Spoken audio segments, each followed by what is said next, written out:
But the blood talks to me, he's all right, or whatever. And You still can't help. I can't help you. When asked if he thought his brother Ivan was innocent, Boris Milat answered, "All my brothers are capable of extreme violence, given the right time and place individually. Things I can tell you are much worse than what Ivan was meant to have done. Everywhere he's worked, people have disappeared, and I know where he's been. If Ivan's done these murders, I reckon he's done a hell of a lot more." How many, they asked? His reply was disturbing. About 28. At 10 years old, Ivan Milat had the mind of a killer. According to his brother Boris, causing pain was simply built into him. It was a cruel streak that ran deep. Born on December 27, 1944, in Guildford, New South Wales, to Croatian immigrant Stefan Marko Milat and Australian woman Margaret Elizabeth Piddleston, Ivan was the fifth born of 14 children. Former police superintendent Clive Small said that the Milat children had far from an ordinary upbringing.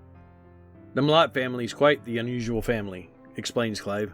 "Ivan's father was a Croatian, lived on a small island just off of Croatia. He wasn't here that long before he met his wife, who was quite young at the time, and they married a couple years later. She started almost from the day they were married having children, two of which who have died. He had 13 brothers and sisters. The book, Sins of the Brother, written by Les Kennedy and Mark Whitaker, reveals that times for the family were incredibly tough. The enormous family lived in cottages with dirt floors, sheds, and decrepit houses in rural areas of New South Wales. Ivan's father, Stefan, worked 10-hour shifts as a wharf laborer, arriving home late at night. The family also ran a market garden, which the children pitched in to help with. Stephen's work was grueling, left him exhausted, grumpy, and at times violent. Boris recalls loud and vicious arguments between his mother and father, who was a heavy drinker. There was never an escape from yelling and the physical assault that his mother endured. Boris recalled his mother Margaret being struck at least once a week by his father. But when it came to disciplining the children, Margaret had a fiery temper of her own. She hit Boris once with a knife while he can't remember what for, and the scars remain visible. "She nearly cut my bloody arm off," he said. On another occasion, he was hit so hard with a tomato stake it broke his arm. Not only were the Milat children exposed to violence in their home lives, they grew up with knives and guns as toys and were encouraged to play shooting games in the backyard. This was normal, everyday life for young Ivan Milat, whose life as a career criminal began early. While many of the 10 Milat boys were well known to police during their upbringing, Ivan displayed antisocial behavior at the young age, leading to a stint in a residential school at the age 13. According to his brother Boris, Ivan's horrific killing spree of 7 backpackers came at no surprise. He was going to kill somebody at the age of 10. It was built into him. He had a different psyche. He's a psychopath. And it just manifested itself within. "I can do anything. I can do anything," he said. "I knew he was on a one-way trip. I knew that it was just a matter of how long." Boris recalled, "I heard from his mates, that they'd boast about how they go out at night and do things with a machete. I heard he even cut a dog in half with a machete." But in his early teens, Ivan was already committed to a life of small crime, breaking into homes and stealing. At 17, he was a juvenile detention center for theft, and 2 years later was involved in a shop break-in. The criminal behavior continued, worsening as he grew older. In 1964, he was sentenced to 18 months for breaking and entering, and a month after release, he was arrested for driving a stolen car and sentenced to 2 years hard labor. From here, his crimes became increasingly severe, his sentences longer, but he shows no signs of slowing down. In September of 1967, aged 23, he was sentenced to 3 years for theft. In April 71, he was charged with the abduction of 2 18-year-old hitchhikers. He had raped one of them. While awaiting trial, he was involved in a string of robberies with some of his brothers before faking his suicide and fleeing to New Zealand for a year. He was arrested again in 74, but the robbery and kidnapping cases against him had failed the trial. In 75, he met a woman named Karen who, then 16, was pregnant with his cousin's child.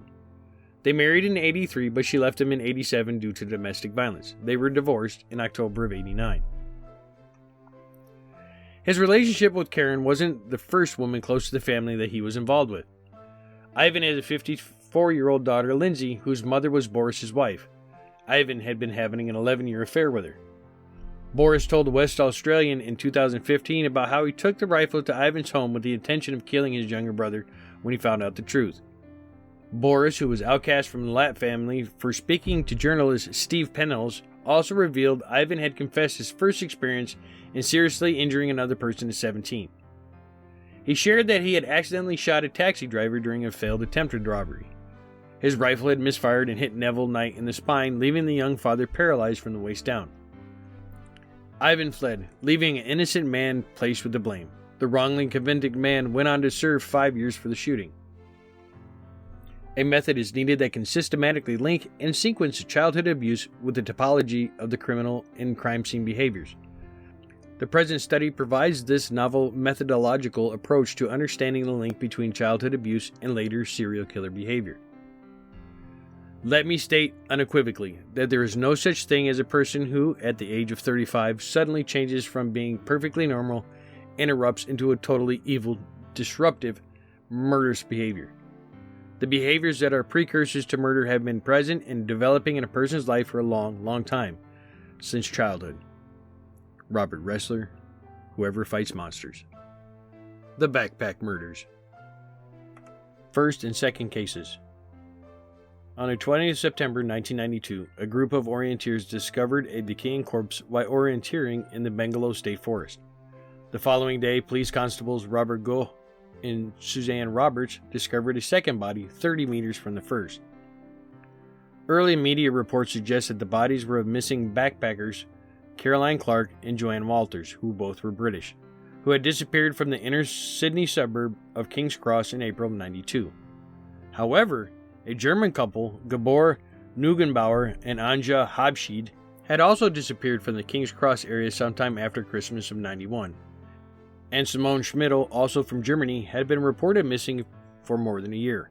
It was also possible that the bodies were of young Victorian couple Deborah Everest and James Gibson, who had been missing since leaving Frankston in '89. Police quickly confirmed, however, that the bodies were those of Clark and Waters. Waters had been stabbed 9 times, and Clark had been shot several times in the head. Despite a thorough search of the forest over the following 5 days, no further evidence of bodies were found by the police. Investigators ruled out the possibility of further discoveries within Bangalow State Forest. Third and fourth discoveries and body identification. In October 1993, a local man, Bruce Pryor, discovered a human skull and a thigh bone in a particularly remote section of the forest. He returned with the police to the scene, and 2 more bodies were quickly discovered and identified as Deborah Everest and James Gibson. The presence of Gibson's body in Bungalow was a puzzle to investigators, as his backpack and camera had been previously discovered by the side of the road at Galston Gorge, a northern city suburb almost 100 kilometers to the north. The 5th, 6th, and 7th discoveries. On the 1st of November 1993, a skull was found in a clearing in the forest by Police Sergeant Jeff Trichker. The skull was later identified as that of Simone Schmidl from Regensburg, Germany. She had been last seen hiking on 20 January 1991. Clothing found at the scene was not Schmidl's, but matched that of another missing backpacker, Anja Habschied. Simone was found to have died from numerous stab wounds on her upper torso. The bodies of Habschied and her boyfriend Gabor Nuremberg were found on November 3, 1993, in a shallow grave 55 meters apart. They had, like the other victims, been shot and or stabbed. There were similar aspects to all the murders. The killer had evidently spent considerable time with the victims both during and after the murders, as campsites were discovered close to the location of each body, and shell casings of the same caliber were also identified at each site. Joanne Walters and Simone Schmidl had been stabbed, whereas Caroline Clark had been shot numerous times in the head and stabbed post-mortem. Anja Habschied had been decapitated, and the other victims showed signs of strangulation and severe beatings. Speculation arose as the crimes were the work of several killers, at least 2, and Ivan Milat's sworn statement had suggested anywhere up to 7 people were involved. On the 13th of November, police received a call from Paul Onions in Britain. Onions had been backpacking in Australia several years before and accepted the ride south of Sydney from a man known only as Bill on the 25th of January 1990. South of the town of Mittagong, Bill pulled a gun on Onions, who managed to escape, then flagged down Joanne Berry, a passing motorist, and reported the assault to the local police. Onion's statement was backed up by one from Berry, who also contacted the investigation, along with the girlfriend of a man who worked with Ivan Milat, who thought she should be questioned over the case. Profile of a killer. The World Health Organization defines child abuse as all forms of physical and/or emotional ill treatment, sexual abuse, neglect or neglectment, treatment, or commercial or other exploitation resulting in actual or potential harm of the child. Although this definition covers a spectrum of abuse, the three main types defined in the present study are physical, sexual, and psychological abuse. Physical child abuse relates to the acts that cause actual physical harm or have the potential for harm. Sexual abuse is defined as those acts in which a child is used for sexual gratification. Psychological abuse includes a lack of appropriate and supportive environments or acts that have adverse effects in the emotional health and development of a child. Research has suggested that the profile of a serial murderer typically includes abuse during childhood, i.e. Ressler, Burgess, Douglas, and Dupay, 1985.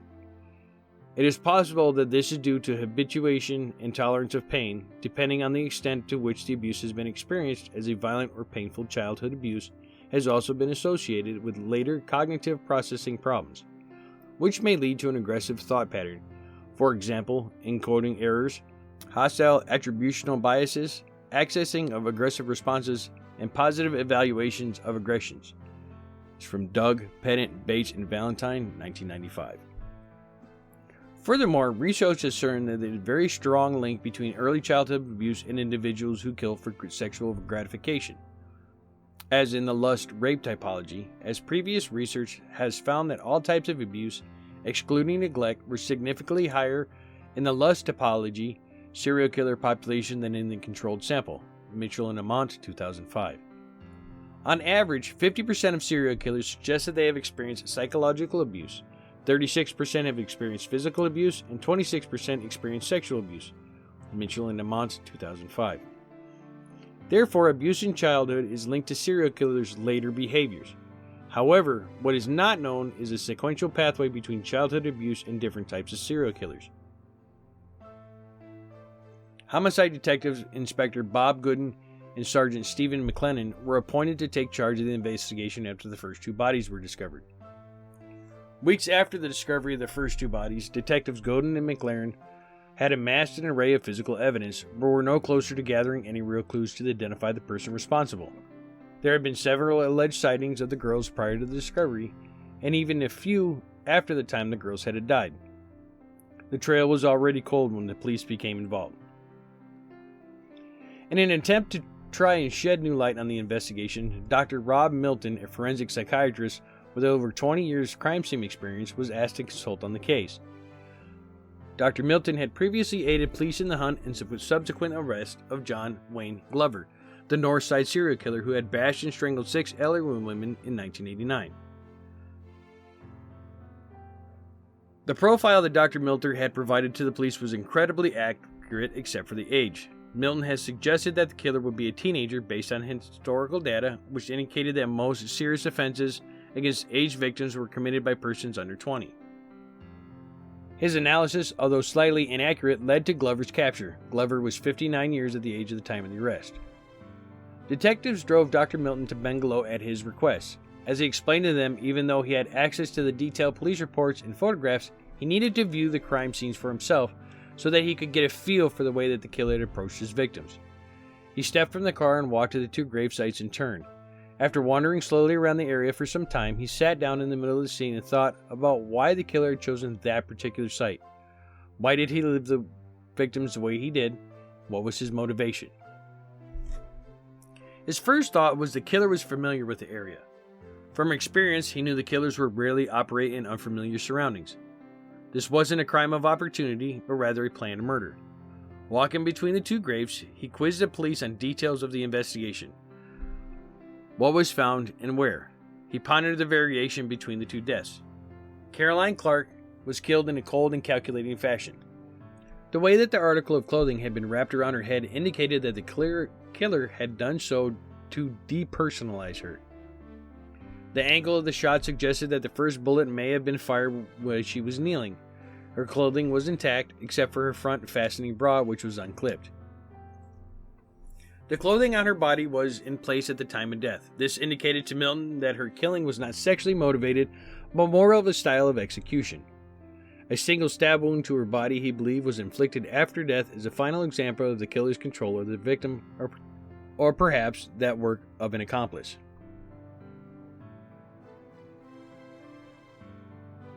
In fact, prior to Dr. Milton's involvement, police thought the murders to be the work of more than one killer. The manner in which Mrs. Clark's body was laid out with her arms above the head also suggested control and planning on the part of the killer, and the victim acting out the role of a supplicant after death. In comparison, Joan Walter's body and burial site indicated rage and uncontrolled frenzy. The disarray of clothing Milton thought indicated more of a sexual attack. The shirt and bra had been pushed up, but the clasp was still fastened. The zipper of the jeans were undone, but the top button was done up. No panties were found on the body or in the area. Milton theorized that because the shoes were still on and laced up, the jeans had not been taken completely off. It was more likely that they were dragged down to enable the killer or killers to commit a sexual act, before or after death. The underwear may have been cut off and taken as a trophy. When asked by police for a possible motive, the basis of most homicide investigations, Milton uttered a single word: pleasure. He believed that if there were two killers involved, one would be older and dominant and the other equally sadistic, would tend to be more submissive. He suggested that they could be brothers sharing a common interest in guns and hunting, and probably been involved in other sexually related crimes either together or separately. Later at his Sydney office, Dr. Milton recorded his profile in print form. The main offender he believed would A. Live on the outskirts of a city or semi-rural area. B. Be employed as a semi-skilled job, probably that of outdoors. C. Be involved in an unstable or unsatisfactory relationship. D. Have a history of homosexuality or bisexual activity. E. Have a history of aggression against authority. And F. Be aged in his mid-30s. At no time did Dr. Milton give any indication that the deaths were that work of a serial killer. Milat quickly became a suspect. Police learned that he had served prison time in 1971 and been charged with the abduction of two women and the rape of one of them, although the charges were later dropped. It was also learned that both he and his brother Richard worked together on road gangs along the highway between Sydney and Melbourne, that he owned a property in the vicinity of Balangalo, and he had sold a Nissan Patrol 4-wheel drive shortly after the discovery of the bodies of Clark and Walters. Acquaintances also told police about Milat's obsession with weapons. When the connection between Onions and the Balangalo murders was finally made, Onions was asked to fly to Australia to help with the investigation. On May 5, 1994, Onions positively identified Milat as the man who picked him up and attempted to tie him up and possibly shoot him. The arrest. At precisely 6:36 a.m., the team was in place at 22 Sinbar Street, Eagle Vale, in northern suburb of Campbelltown, New South Wales.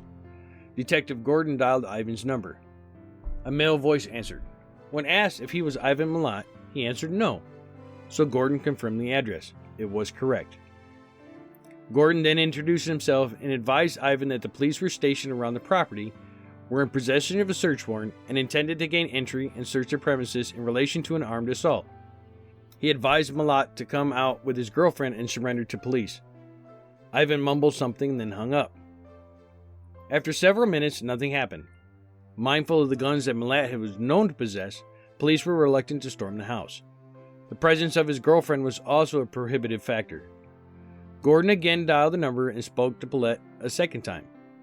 When Gordon asked him why he hadn't come out on request, Ivan replied that he thought it was a joke. Gordon convinced him that it was no joke. Several minutes later, the front door of 22 Cinnabar Street opened and Ivan Milat and Shalander Hughes stepped out on the front lawn and were taken into custody by two members of the State Protection Group. Several more of the group entered the house and swept the house for other occupants. After the premises was secured, the search began. Ivan was handcuffed and advised of his rights. He was also advised that he was to be questioned in relation to 7 bodies that had been discovered from the Bungalow State Forest. In reply, Milat said, "I don't know what you're talking about." The specialist search team was comprised of Gerald Dutton, a ballistic expert, Andy Gross, a senior crime scene investigator, and 2 other detectives. They began a methodical search of the 4-bedroom house. After the premises, the additional raids had gone smoothly. Police were beginning to search each of the homes at virtually the same time. Damning evidence. The first item found in Ivan's house was a postcard. He was asked who it was from. He replied that it was from a friend in New Zealand. It begins with the words, "Hi, Bill." Ivan was asked if he was also known as Bill. He replied, "No, it must have been a mistake." When a bullet was found in one of the bedrooms, police asked Ivan if he owned any firearms. He said that he didn't. When asked about the bullet, he said it was left there from when he went shooting with his brother. The rooms were searched one at a time. In the second bedroom, 2 sleeping bags were found in a wardrobe. They were later identified as belonging to Simone Schmidl and Deborah Everest.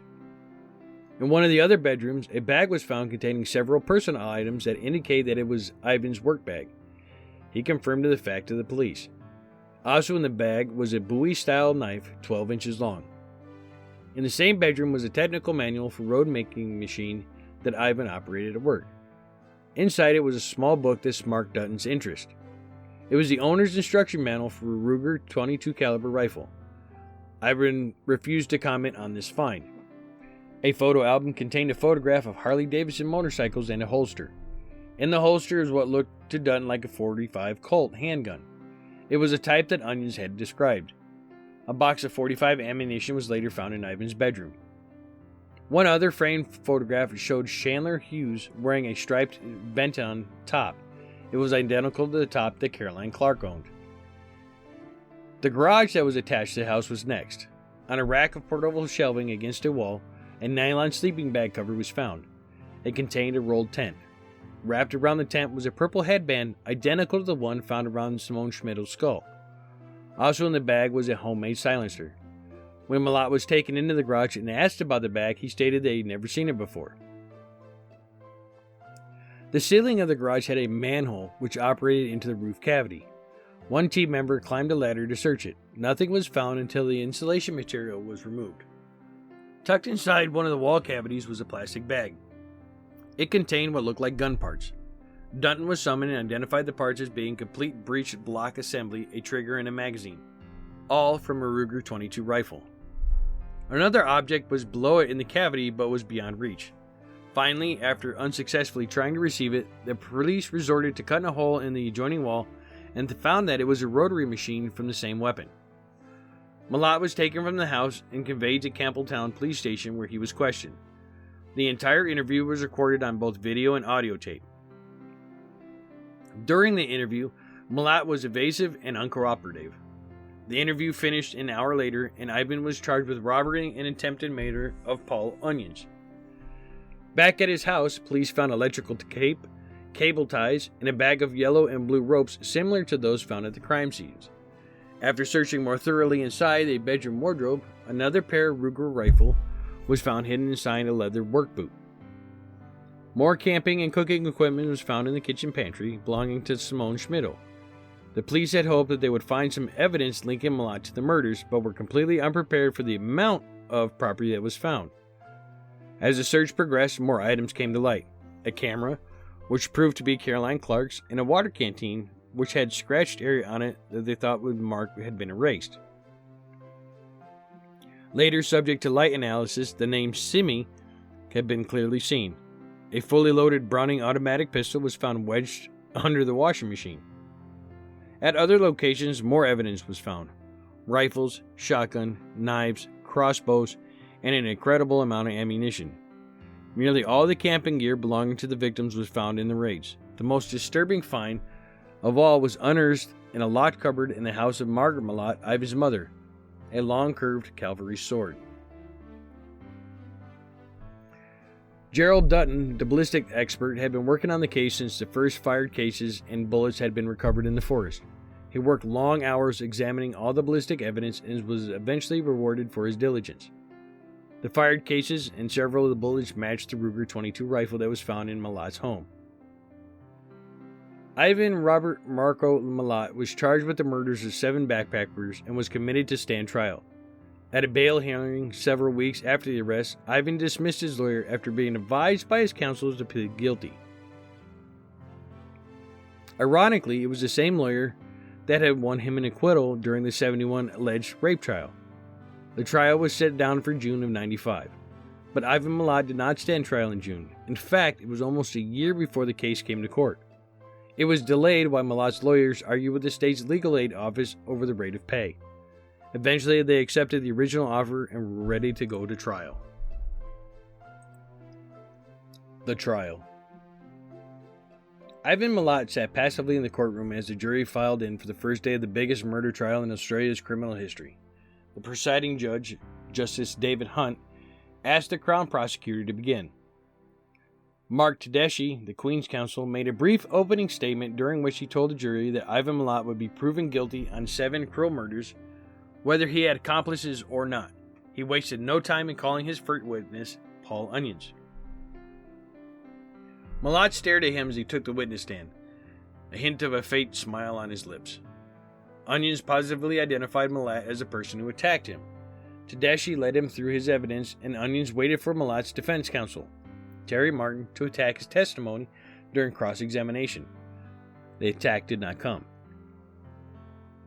A few points of identification were challenged, but not the scrutiny of what he was expecting.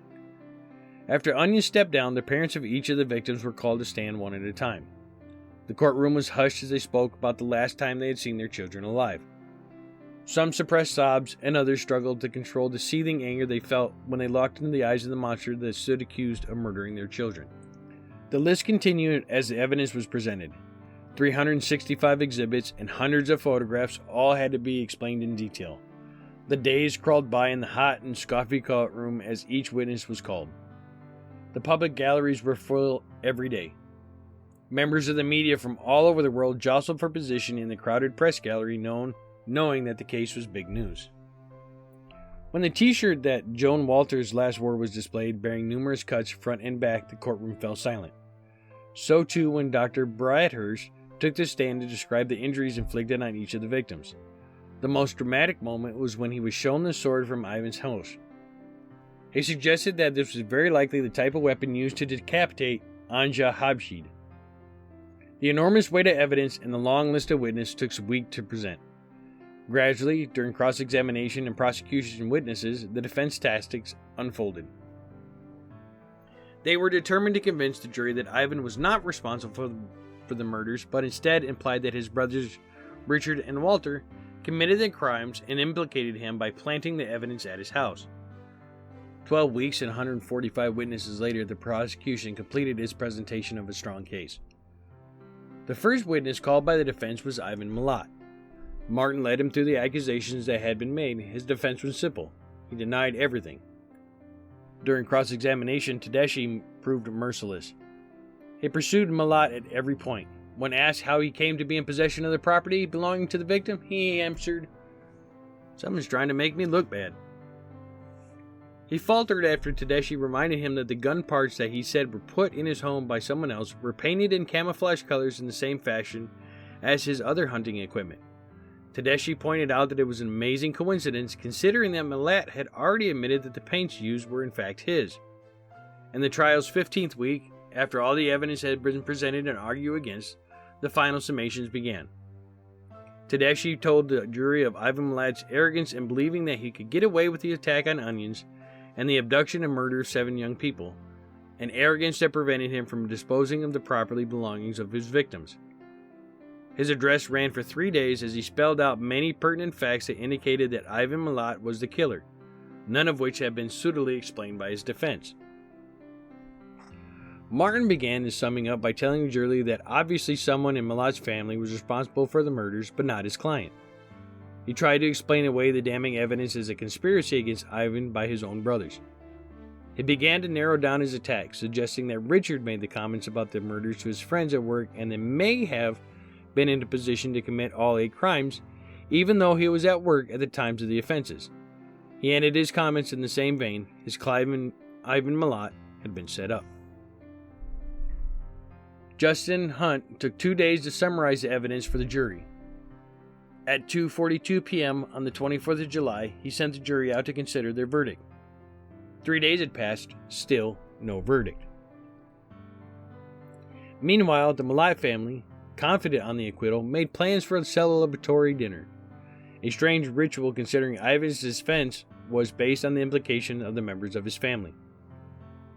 On the 27th, Saturday, July 1995, the remaining jurors filed in the courtroom to deliver their verdict. Justice Hunt asked Ivan to stand as the jury and the foreman read their verdicts.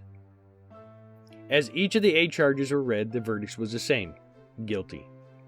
Ivan Milat was asked if he had anything to say. He replied, "I'm not guilty of it. That's all I have to say." The sentences were then handed down. For the attack on Paul Onions, 6 years imprisonment. For the remaining 7 counts of willful murder, a life sentence for each. Ivan Milat was sentenced to prison for the term of his natural life. Margaret, Ivan's mother, was shocked by the sentence handed down on her son. She told reporters, if he did these crimes, then he deserves to be punished. On the Sunday following his conviction, Ivan was transported to a maximum security prison in Maitland, southwest of Sydney. After the normal prison induction and showers, the issue of bedding, Milat was welcomed to the jail in a manner that he could not have expected. While waiting in line to be assigned to a cell, he was approached by a tall, well-built inmate and punched to the ground. Despite his bad start, Ivan settled into prison life in his cell in A-Wing. Several months later, on the 17th of July, he was involved in a foiled escape attempt that was masterminded by George Savas, a former city councilman who was serving time for drug trafficking. Ironically, Ivan was immediately transferred to the high-security wing of Goulburn Jail, only a few short miles from the Bungalow Forest. Up until his death, Ivan Milat professed his innocence. He formed a supergroup that lobbied for the government for his release. Ivan Milat was moved to a solitary confinement after prison officials found a hacksaw blade hidden in his cell. The searchers, using a metal detector, found the blade inside a package of biscuits. At the time of the routine search, Milat was already segregated from the other prisoners in the maximum security wing of Goulburn Jail. He had indicated that he will attempt to escape at every opportunity. On the 26th of January 2009, Milat cut off his little finger with a plastic knife with the intention of mailing it to the High Court of Australia to force an appeal. He was taken to Goulburn Base Hospital under high security. However, on the 27th of January 2009, Milat was returned to prison after doctors decided surgery was not possible. Milat had previously harmed himself in 2001 when he swallowed razor blades, staples, and other metal objects. In May of 2011, Milat went on a 9-day hunger strike, losing 15 kilograms in an unsuccessful attempt to be given a PlayStation. In May of 2019, Milat was transferred to the Prince of Wales Hospital, Randwick, and subsequently diagnosed with terminal esophageal cancer. Following his treatment, he was transferred to the Long Bay Correctional Center to continue his custodial sentences. On August 9, 2019, a terminally ill Milat was moved to a secure treatment unit located at the Prince of Wales Hospital following the loss of 20 kilograms in previous weeks. Milat was also exhibiting a high temperature. His status, however, was reported as not life-threatening. On the 27th of October 2019, Milat died from esophageal and stomach cancer at 4:07 a.m. within the hospital wing at Long Bay Correctional Center. He was 74 years old. An interesting side note to this case, Ivan's great-nephew Matthew Milat has been sentenced to 43 years for axe murdering a friend. Channel 10 News' Ellie Southwood says Matthew doesn't have a mental disorder, but killed his friend with an axe for pure enjoyment. Matthew led his friend into the Bungalow Forest in the same killing fields his great-uncle made famous. There he split his friend's head open with a double-bladed axe while another friend recorded the audio. The day after the murder, Matthew gloated to his friends, "You know my family. You know my last name, Milat. I did what they do."